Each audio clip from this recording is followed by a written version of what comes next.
నమస్కారం. ప్రభుత్వ పథకాల అప్డేట్స్ ముఖ్యంగా ఇందిరమ్మ ఇండ్లకు సంబంధించి ప్రతి అప్డేట్ మన ఛానల్లో వస్తుంది. ప్రతి డౌట్ క్లియర్ చేస్తుంటాను. వీడియోస్ అయితే లైక్ చేస్తూ ఉండండి. ఇంకా ఎవరైనా సబ్స్క్రైబ్ చేసుకోకపోతే వెంటనే సబ్స్క్రైబ్ చేసుకోండి.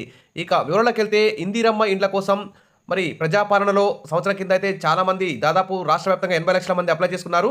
అయితే ఆ ప్రజాపాలనలో అప్లై చేసుకున్న వారి పేర్లు మిస్ అయినందున మళ్ళీ అప్లికేషన్ పెట్టుకోవడానికైతే జనవరి 21 నుంచి 25వ తేదీ వరకు అయితే గ్రామ సభల్లో అయితే రాష్ట్ర వ్యాప్తంగా దాదాపు చాలామంది లక్షల్లో అయితే అప్లై చేసుకున్నారు. మరి కొత్తగా అప్లికేషన్లని ఆన్లైన్ అయితే చేస్తున్నారు. ప్రస్తుతం ఆన్లైన్ చేసిన తర్వాత ఈ కొత్త అప్లికేషన్ దారుల ప్రతి ఒక్కరింటికి వెళ్ళి మళ్ళీ అన్ని ఇందిరమ్మ ఇండ్ల యాప్లో ఫోటోలు అయితే దింపడం జరుగుతుంది. ఖాళీ ప్లాట్ ఫోటో దింపుతారు. ఇంటి గోడలు, ఇంటి పైకప్పు, యజమాని ఫోటో, ఈ విధంగా గతంలో ఏ విధంగా అయితే ఇందిరమ్మ ఇంటింటి సర్వే చేశారో అదేవిధంగా ఈ కొత్త అప్లికేషన్లకు సంబంధించి కూడా సర్వే అయితే ఆన్లైన్ అయితే చేస్తారు. తర్వాత ఇంకో కీలకమైన అప్డేట్ ఏంటంటే ఇందిరమ్మ అప్లికేషన్ల రీవెరిఫికేషన్. గ్రామ సభల్లో వచ్చిన అభ్యంతరాలు పరిశీలించండి. జిల్లా కలెక్టర్లకు హౌసింగ్ కార్పొరేషన్ ఎండి ఆదేశాలు.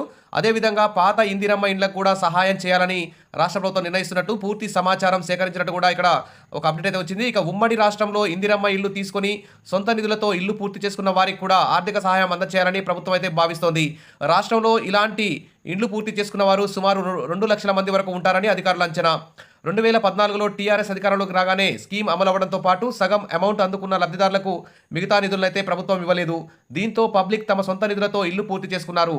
దీని కారణం ఏంటంటే కేంద్ర ప్రభుత్వం కూడా ఒక్క పైసా కూడా టీఆర్ఎస్ ప్రభుత్వానికైతే ఇండ్ల కోసం అయితే డబుల్ బెడ్రూమ్ ఇళ్ల కోసం అయితే నిధులు అయితే మంజూరు చేయలేదు. ఎందుకంటే కేంద్ర ప్రభుత్వం మార్గదర్శకాలకు అనుగుణంగా టీఆర్ఎస్ ప్రభుత్వం అయితే ఇండ్లు మంజూరు చేయలేదనే సాకుతో ఇండ్ల కోసం అయితే కేంద్రం ఒక్క పైసా కూడా ఇవ్వలేదు. అందుకోసమే ఇప్పుడు కాంగ్రెస్ ప్రభుత్వం అయితే ఇందిరమ్మ ఇండ్ల యాప్లో కేంద్ర ప్రభుత్వం తీసుకొచ్చినటువంటి ఇండ్ల యాప్తో అనుసంధానం చేసి కేంద్ర ప్రభుత్వ మార్గదర్శకాలకు అనుగుణంగా కేంద్ర ప్రభుత్వ రూల్స్ ప్రకారమే ఇప్పుడు ఇందిరమ్మ ఇళ్లను శాంక్షన్ చేస్తుంది. కాబట్టి కేంద్రం నుంచి భారీ ఎత్తున నిధులు రాబట్టాలని అయితే చూస్తుంది. సరే, ఇది పక్కకుంటే దీంతో పబ్లిక్ ప్రజలందరూ కూడా తమ సొంత నిధులతో ఇల్లు పూర్తి చేసుకున్నారు. వీటిని పరిశీలించి అప్పుడు ప్రభుత్వం ఎంత అమౌంట్ ఇచ్చింది, ఇంటి నిర్మాణం బేస్మెంట్ లెవెల్లో ఎంత ఇచ్చింది, సగం ఇల్లు పూర్తయిన తర్వాత ఎంత ఇచ్చింది, స్లాబ్ వంటి దశలో ఎంతవరకు, ఏ దశ వరకు ఎంత అమౌంట్ అకౌంట్లో వేశారు, ఏ దశ నుంచి సొంత నగదు ఖర్చు పెట్టుకున్నారన్న వివరాలను కూడా హౌసింగ్ శాఖ అయితే సేకరించింది. ఆన్లైన్లో కూడా పూర్తి వివరాలు అయితే ఉన్నాయి. కాబట్టి వీరందరికీ కూడా పాత బిల్లులు కూడా ఇస్తామని చెప్పేసి ప్రభుత్వం అయితే ఇక్కడ చెప్తుంది.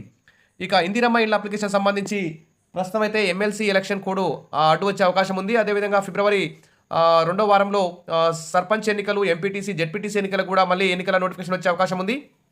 కాబట్టి ప్రభుత్వం అయితే ఇప్పుడు ఫిబ్రవరిలో అయితే ఇందిరమ్మ ఇళ్ళకి సంబంధించి లిస్ట్ అయితే పెట్టే అవకాశం లేనట్లు తెలుస్తోంది. ఇక ఏది ఏమైనా రైతు భరోసా కానీ, రేషన్ కార్డ్స్ కానీ, ఇందిరమ్మ ఇళ్ళు కానీ మార్చి 31 వరకు, అంటే సర్పంచ్, ఎంపీటీసీ, జెడ్పీటీసీ, ఎమ్మెల్సీ ఎన్నికలు అయిపోయిన తర్వాతనే మార్చి 2వ వారంలోనే ఇందిరమ్మ ఇళ్ళకి సంబంధించి ఫైనల్ లిస్ట్ వచ్చే అవకాశం ఉన్నట్టు తెలుస్తుంది. ఈలోపు గత పాత ఇందిరమ్మ ఇళ్ళ కోసం వచ్చిన దరఖాస్తులు, కొత్తగా ఇందిరమ్మ ఇళ్ళ కోసం వచ్చిన దరఖాస్తులు, ఇంకా ఎవరైనా అప్లై చేసుకున్నా కానీ ప్రతి దరఖాస్తులను కూడా మళ్ళీ రీవెరిఫికేషన్ చేయాలని చెప్పేసి హౌసింగ్ శాఖ ఎండి విపి గౌతమ్ గారు అయితే కలెక్టర్లకు ఆదేశాలు అయితే జారీ చేశారు.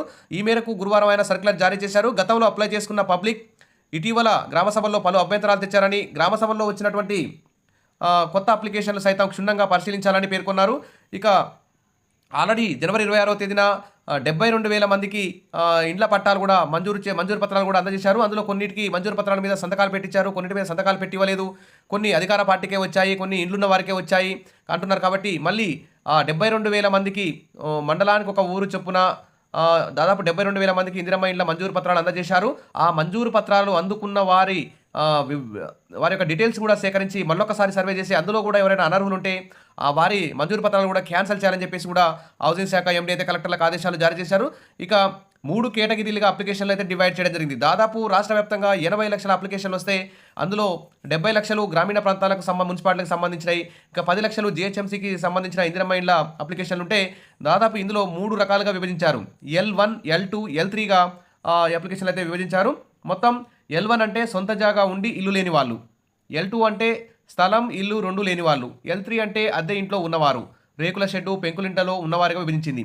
ప్రస్తుతం L1 అంటే సొంత జాగా ఉండి ఇల్లు లేని వాళ్ళకి, సొంత జాగా ఉండి కూడా మళ్ళీ ఖరీదైనటువంటి భవనాలలో, ఖరీదైనటువంటి బిల్డింగుల్లో, స్టైల్గా ఉన్నటువంటి స్లాబ్ ఇళ్లలో నివాసం ఉన్న వారికి కూడా ఇవ్వరట.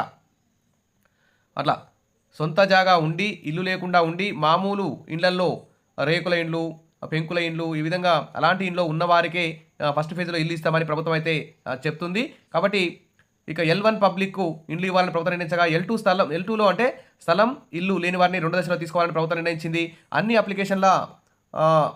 అప్లికేషన్లకు సంబంధించి అయితే సర్వే అన్ని జిల్లాల్లో పూర్తి కాగా గ్రేటర్లో అయితే 70% సర్వే పూర్తయిందని అధికారులు అయితే చెప్తున్నారు. ఏదైనా ఇందిరమ్మ అప్లికేషన్ని మీద చాలా గందరగోళం రాష్ట్ర వ్యాప్తంగా ఆందోళన చేస్తున్నారు కాబట్టి ఇందిరమ్మ అప్లికేషన్ రీవెరిఫికేషన్ చేయాలని చెప్పేసి భావిస్తున్నారు. ఇంకా ఎవరైనా అప్లై చేసుకోకపోతే మీ గ్రామ కార్యదర్శికి, మున్సిపల్ కమిషనర్కి, ఎంపీడీఓకి వైట్ పేపర్ మీద రాసైనా అప్లై చేసుకోండి. ఇంకా మీకు ఏమైనా డౌట్స్ ఉంటే ఆ డౌట్స్ సంబంధించి టోల్ ఫ్రీ నెంబర్లు ప్రభుత్వం ఇచ్చింది కానీ ఆ టోల్ ఫ్రీ నెంబర్ పనిచేయడం లేదు. ఫిర్యాదుల వెబ్సైట్ ఇచ్చారు కానీ ఆ వెబ్సైట్ కూడా సరిగా పనిచేయడం లేదు. కాబట్టి టోల్ ఫ్రీ నెంబర్స్ వెబ్సైట్ మంచిగా పనిచేసే విధంగా ప్రభుత్వం చూడాలి. ఇసుక కూడా ఫ్రీగా ఇవ్వాలి.